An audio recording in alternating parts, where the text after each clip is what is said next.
Hey guys, Tiara here with Dot Girl Fitness, and today's video is all about the medical hierarchy.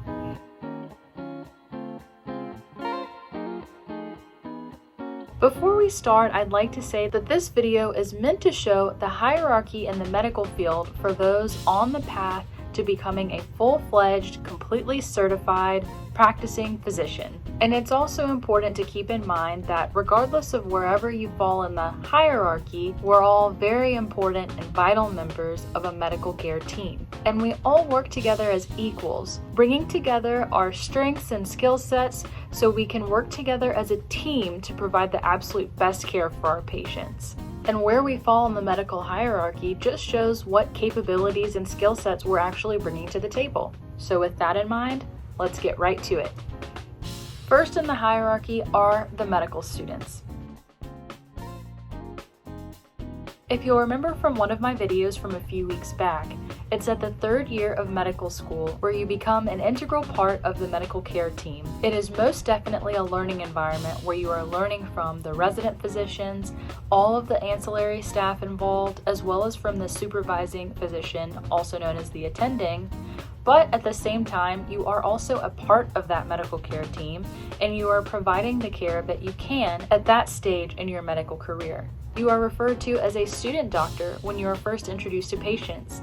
You will see the patients on your own, perform physical exams, and write notes. You will share this information with the team, and you will come up with your own plan and your own differential diagnoses for each patient as if you were a practicing physician and these were your patients. Yes, there are residents who go behind you and see the patients as well, and yes, they are writing their own notes, but you are still a very integral part of the medical care team, and you help by not only providing your own input about what you think could be going wrong with the patient, but even by asking questions. Sometimes you are the catalyst for a discussion about many different medical anomalies or even lab values and the importance of different tests. You're not only learning the answer to the question that you've asked, but you're also fostering a discussion amongst the medical team that could lead to somebody else in the team learning something that they didn't know before you asked that question. So all in all, a valuable member of the team and also the first in the hierarchy towards becoming a full-fledged, board-certified practicing physician. Next in the hierarchy are interns.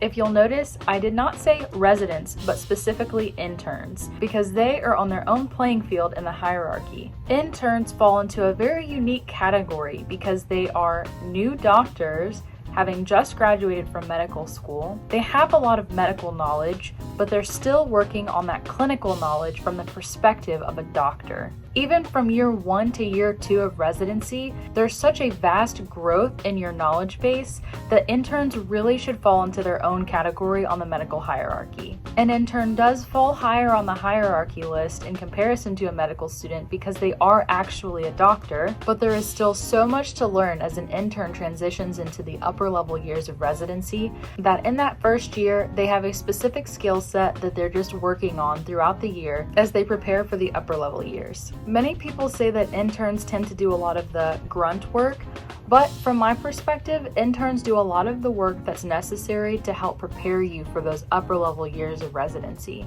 These things include writing progress notes daily on every single patient, being a point person for a patient and their family if there are any acute questions or concerns, and working heavily with ancillary staff, consulting other subspecialty physicians, and sometimes writing reports or giving presentations. All of these things help build the confidence in an intern to be able to transition into the upper level years of residency, knowing that they can better care for a patient with more clinical skills under their belt and that they are one step closer to that ultimate goal of being an attending physician.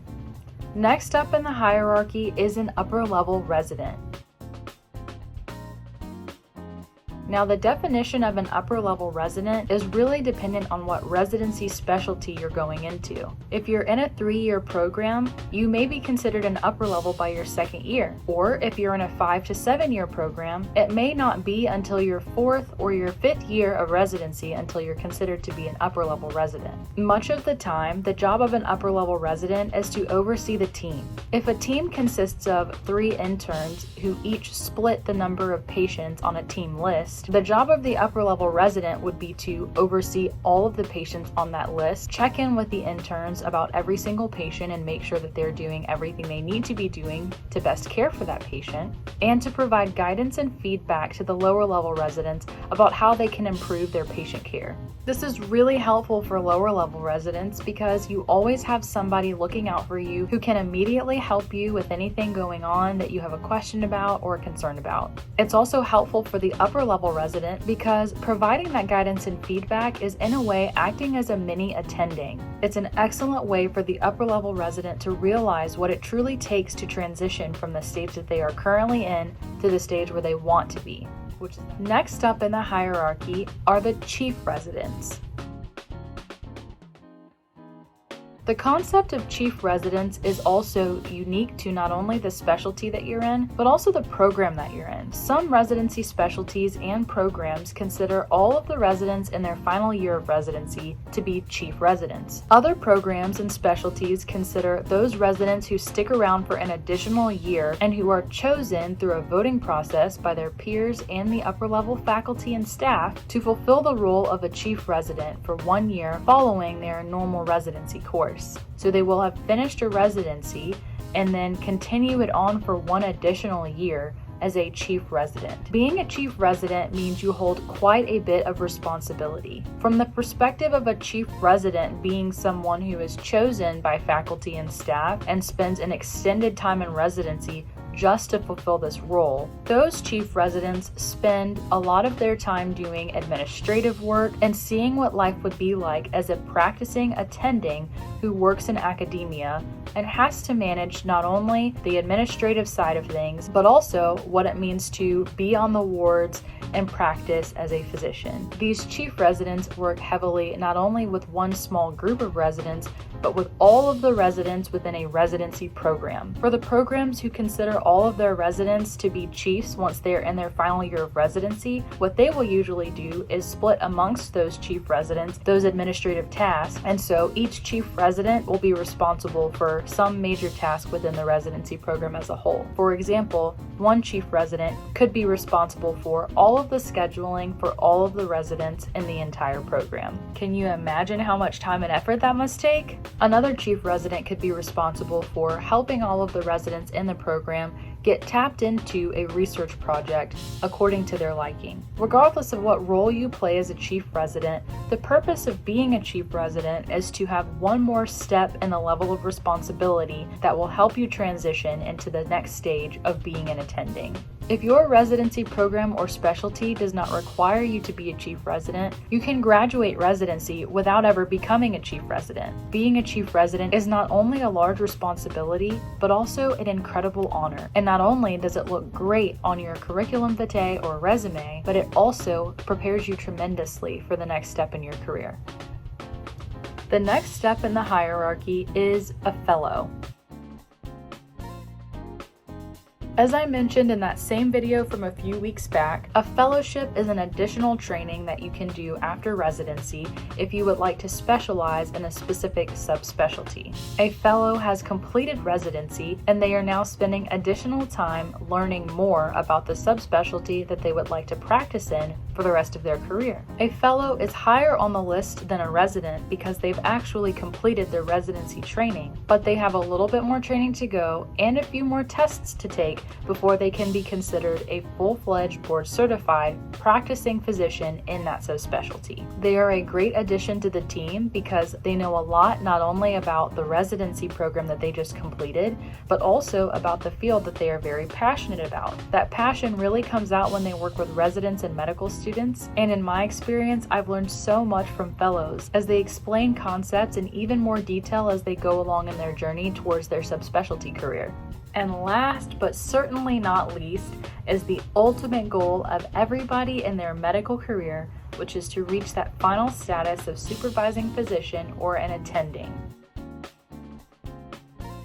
An attending physician is someone who has finished all of their training and they are now finally practicing with all of their certifications in place. They ultimately are not only responsible for the patient, but for everyone else that falls under the hierarchy of the medical care team. Although everyone is involved in the care of the patient is truly the attending's patient. So at the end of the day, whatever decisions are made are run past the attending physician, and if they agree, then the decision is made.